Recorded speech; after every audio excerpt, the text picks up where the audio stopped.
There is a force running through you right now. Subtle, silent, and yet infinitely powerful. You may not see it, you may not always feel it, but it is there. Ancient traditions knew this energy by many names. The Chinese called it qi, the Hindus, prana. Franz Bardon described it as the vital magnetic fluid. Eliphas Levi saw it as the universal agent, the astral light that could be harnessed by will. This isn't poetic metaphor. It is a principle echoed across centuries of spiritual science. Energy is real and it responds to consciousness. All around you, life vibrates. Within you, this vibration animates every cell, every thought, every breath. But most people live disconnected from it, trapped in a constant noise of mental distraction, unaware that the very force that shapes their reality is theirs to command. The first step in mastering this energy isn't about complex rituals or secret symbols. It's about recognizing that your body is already the altar. Your breath, your attention, your emotions, they are the keys. When you become still enough to observe, something shifts. You begin to notice how a thought can change your heartbeat, how an emotion can heat up your body, how your breath can calm the storm within. This is energy in motion, your inner current responding to awareness. It's not theory, it's experience. And once you awaken to this current, even the simplest moment becomes sacred. Esoteric masters of the past didn't just talk about energy. They trained to feel it, direct it, and refine it. In Hermetic teachings, especially those revived by Franz Bardon, energy is considered the raw material of creation. Bardon taught that through focused practice, one could accumulate vital energy, store it and project it to influence not only the self, but the outer world. This echoes the principles of Chinese Qigong, where breath, intention, and posture are combined to circulate energy through meridians, strengthening life force and clearing blockages. Eliphas Levi described the magician as someone who directs the currents of the invisible world. Crowley took it further, claiming that every intentional act is a magical act, meaning that energy follows will. To them, energy control wasn't superstition, it was the foundation of spiritual mastery. But their teachings weren't meant to be kept in books. They were meant to be lived, breathed, practiced daily, in silence and awareness. In this journey, the body is not something to escape. It's the vessel through which energy flows. The mind is not the enemy. It's the chisel that shapes the current. And the spirit is not something distant. It is the very flame that animates the whole. That's why the first step is not about doing more. It's about feeling more, becoming present to the internal field that pulses within you, letting go of external noise long enough to reconnect with the subtle life force that has always been there, waiting for your command. Because once you realize that this energy is not only real, but entirely manipulable through your intention, your focus, and your breath, then reality itself begins to shift. A subtle thread weaves through every layer of your being, physical, mental, and spiritual.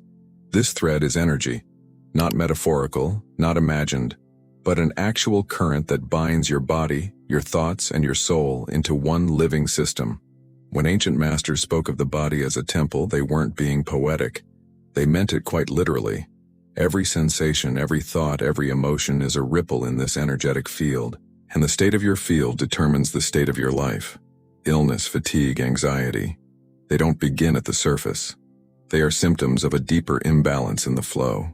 Just as stagnant water becomes toxic, stagnant energy turns into pain. But when this current is free, when it moves with clarity and strength, healing happens naturally. Emotions stabilize. Thoughts become clear. The body responds. That's why the true work begins not with outside solutions, but with inner awareness. Practices like body scanning are not just relaxation techniques. They are forms of energetic reconnaissance. As you bring attention slowly through each part of your body, you're doing more than noticing tension. You are reconnecting consciousness with the field. The mind touches the body, and energy begins to respond. Subtle blockages, long held beneath awareness, start to dissolve under the light of presence, and this presence is the first healing force. Breath, too, becomes your ally here. Deep, conscious breathing is not just about oxygen. It's about movement of energy. When you inhale with intention and exhale with awareness, you're guiding the current. You're clearing stagnant zones and recharging depleted areas. Abdominal breathing stimulates the flow of prana through your lower centers, restoring grounding and vitality. Alternate nostril breathing, what the yogis call nadi shodhana, balances the left and right channels, harmonizing the dual energies within. Through these practices, the system awakens. You begin to sense more than the physical. You feel warmth, tingling, pressure, movement in places that used to be numb. This is the language of energy. It has always been speaking. You're just now beginning to listen. And as you refine this sensitivity, you start to notice something even deeper. Your thoughts are not separate from this flow. Your emotional states shape the rhythm and density of your energetic field. Joy expands and uplifts. Fear contracts and disrupts. Resentment hardens. Compassion softens. Each feeling is not just psychological, it's magnetic. And its frequency either nourishes or distorts the field you live in. To work with energy is to take radical responsibility for your inner world. It is to see the body as a map, the breath as a guide, and emotion as a current. This is not spiritual escapism, it's spiritual physics. And the more fluently you speak this internal language, the more precise your influence over your own reality becomes. Breathe slowly, not as a reflex but as a ritual. Inhale through the nose, allowing the air to fill your belly, not your chest. Pause, then exhale gently through the mouth, as if releasing not only air but tension, noise, and thought. This is not ordinary breathing. This is the first true command you give to your vital energy. The ancients were right. The breath is the bridge. It is the one action you perform both consciously and unconsciously, and through it, you gain access to both worlds, the visible and the invisible. Every breath you take carries prana, chi, or the magnetic essence that sustains life. But only when you breathe with awareness does that energy become available to shape, to direct, to awaken. Techniques like abdominal breathing ground your energy into the lower centers, stabilizing emotions and calming the nervous system. With practice, it becomes a reservoir of strength, a place to return when life unbalances you. But balance is not just calm, it is symmetry. And that is where alternate nostril breathing, or nadi shodhana, enters the practice. By alternating the breath between the left and right nostrils, you are doing more than equalizing oxygen. You are harmonizing polarity, yin and yang, lunar and solar, passive and active. The left channel connects to the moon, intuition, and cooling energy. The right connects to the sun, logic, and heating force. When these pathways are balanced, your mind becomes sharp, your emotions steady, and your body aligned. The energy begins to circulate with clarity, nourishing every layer of your being. And then something changes. As the breath deepens and the body softens, you begin to feel it. Something subtle, magnetic, alive between your hands. With your palms facing each other, slowly bring them closer, then pull them apart just a little. Repeat. As you focus, a sensation emerges. Warmth, resistance, tingling pressure. It is not imagined. It is energy. Your energy. This exercise, simple yet profound, is often the first moment when someone realizes that energy is not just a concept. It is tangible.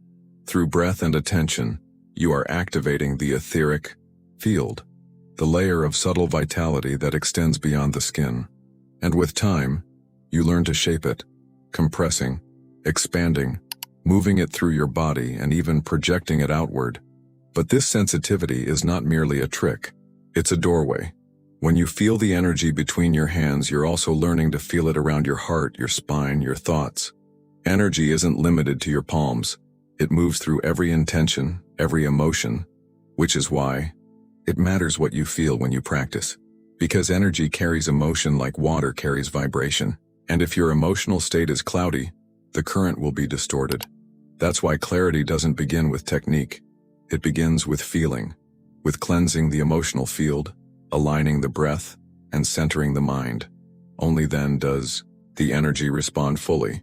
Only then do the deeper practices begin to open. Emotion is not just something you feel, it's something you emit. Each emotional wave sends a vibration into your energetic field, subtly adjusting its frequency, clarity, and strength. When you hold love, joy, or gratitude, your field expands. It glows. You become magnetic, not in theory but in energetic truth. People feel it, animals sense it, environments shift around it. But when anger, fear, or resentment take root, that same field becomes distorted. The flow thickens, stagnates, and over time, those blockages echo into the body as fatigue, tension, or even illness. This is why emotional mastery is essential in any work with vital energy. You are not separate from your feelings. They shape you, constantly. Positive thinking alone won't change this. Suppression won't either.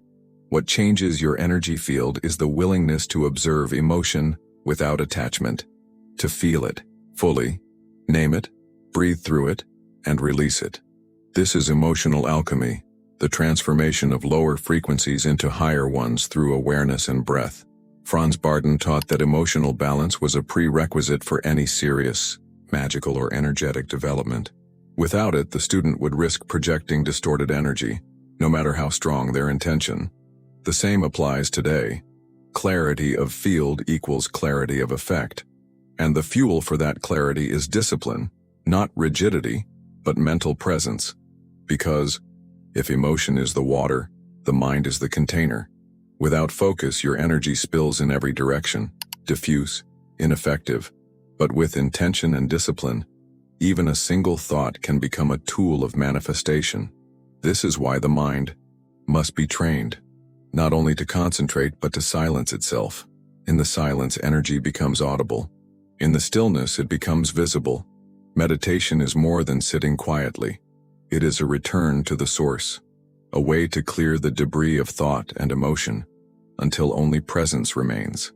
In that presence, you begin to notice the subtle movements of your own field. You feel where energy pools, where it leaks, where it yearns to go. This awareness becomes your compass. Intention, then, is not just a wish. It is a laser. When your will is clear and your energy is stable, intention becomes action even before physical effort. This is the foundation of every magical tradition. The mind moves the energy, and the energy reshapes the world. But this power does not come from dominance. It comes from harmony, from the ability to sit in quiet command of your own system, to breathe consciously, feel truthfully, and think deliberately. It's not dramatic, it's not loud, but it's real. And as your awareness sharpens, a deeper balance begins to emerge, not just between emotion and thought, but between the forces that exist within you and within the universe itself. Light and shadow, yin and yang, expansion and contraction. The final secret of energy control is not about learning to dominate these forces, but to dance with them. Within you, two forces are always moving. One expands, the other contracts. One warms, the other cools. One acts, the other receives. These are not opposing enemies. They are dancing partners. They are yin and yang, solar and lunar, electric and magnetic. And every breath you take, every emotion you feel, every thought you hold, feeds one or the other. To control energy is not to choose light over dark, action over stillness, or spirit over body. It is to bring them into union. This is what the ancients sought. Not escape, but balance. In Chinese alchemy, the harmonization of these forces within the meridians leads to health, longevity, and spiritual clarity. In Hermetic philosophy, the reconciliation of opposites is what gives birth to the philosopher's stone. Not a substance, but a state of being. This balance cannot be faked. It must be lived. It begins in the breath, balancing left and right channels. It deepens in the emotions, transmuting pain into wisdom, fear into trust. It crystallizes in the mind, where focused intention becomes a silent command. And finally, it is anchored in the body through stillness, through movement, through awareness. When you practice these techniques daily, not as a routine, but as a sacred return, you begin to change. Not just how you feel, but how you perceive reality. Energy becomes language. The subtle becomes visible. And what once felt chaotic starts to move with rhythm and purpose. You become the center of your own field, not a victim of life's currents, but the navigator. And this is just the beginning, because once you learn to feel the current, you learn to direct it. And once you learn to direct it, reality begins to respond. Breathe, Focus. Feel. Direct. Your energy is your signature in the invisible world, and the world is already listening.